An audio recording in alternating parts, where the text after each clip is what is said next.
Hello everyone, welcome back to the channel. Today in the shop we've got a Triumph TR6.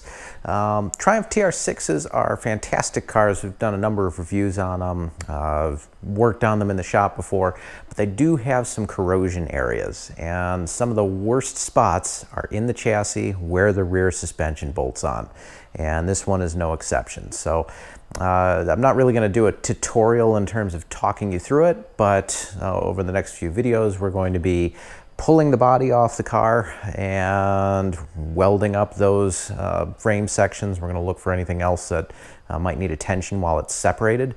Unfortunately, it's a pretty involved task when you get to that point. You're kind of doing a half a restoration, but I mean, just to start, bumpers need to come off, the hood, the trunk lid, both doors. The interior needs to come out. I believe the top has to come off. And then once you get that, now you've got to disconnect the brake cables, drain the fuel tank.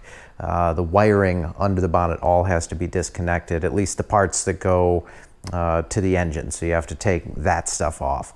And so it's involved. There's a lot of work to do. But once you get to that point, you brace the doors, and I've got a lift that can help me do it. You could use an engine crane, but 4 strong people can do it, where you basically just pick up the car, make sure the doors are braced, pick up the car from the wheel arches, set it down, and now you've got a bare chassis to work on. You will never have easier access to the suspension, the engine, the gearbox, the diff.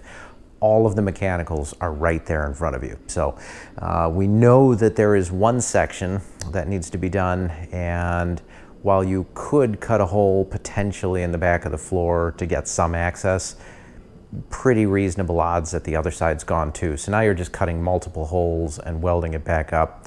The amount of work is going to add up, and you're still not going to get as good a job. So let's get started. We're going to pull the body on this and get this car back on the road.